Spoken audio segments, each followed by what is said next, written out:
What's happening, Vance? You have this stuff, right? And you want to sell it. You're sitting on some tidy price run-ups there, but you can't. What's going on? Well, there's a couple of things that are going on. Number one, Louise was talking with the local banks here recently, and they were saying that a lot of the old crop wheat is already sold. So you can't sell any old crop to capitalize on these higher prices. And then on new crop, a lot of the buyers have just gotten out of the market, either because they were being crucified by high margin calls, or they were just kind of afraid of the market.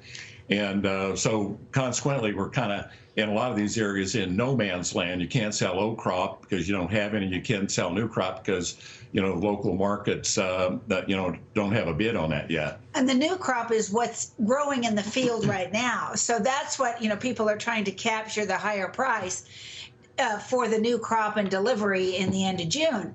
But you can't sell it because they aren't taking it. Now, there are some that are taking it, but it depends upon the luck of the draw where you live. Yeah, some of these local elevators and co-ops do have new crop bids, but you have to go outside of your territory to deliver them.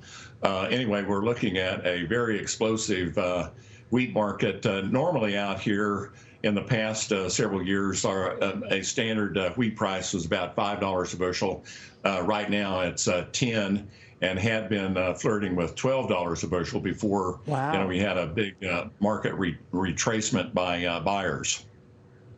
Louise, what happens if Russian wheat doesn't appear on the market, maybe indefinitely? With the ongoing war and then efforts to punish Russia, even after that's resolved, hopefully soon, that's going to affect supply. I can imagine demand soaring. I can imagine prices soaring. Then what for you guys? Exactly, and couple that with the weather market. That's what you really haven't touched yet. We are in a dry area. I mean, 75% of Kansas wheat right now is in good, poor to very poor condition, and that's because we are lacking moisture. So you have, the Russian wheat out of the market and dry weather, threatening the crop. That spells, guess what? Higher prices. Well, anyway, we're actually here in a fairly good situation. Like Louise was saying, 75% of Kansas is fair to poor to very poor. Down in the southern plains, it's like 75% is poor to very poor. I've talked to farmers down there whose wheat never even came up this past year.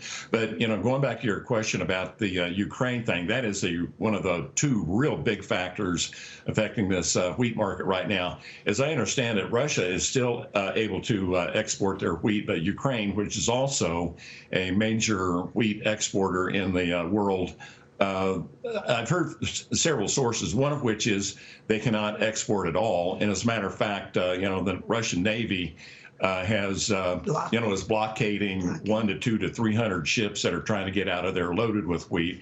And I think there was I read in the news, a Panamanian ship that tried to run the blockade and they got sunk.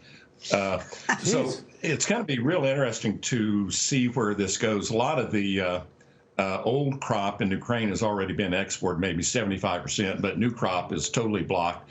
Now they've got their new crop growing. They're very similar to where we are. Our wheat's just broken dormancy.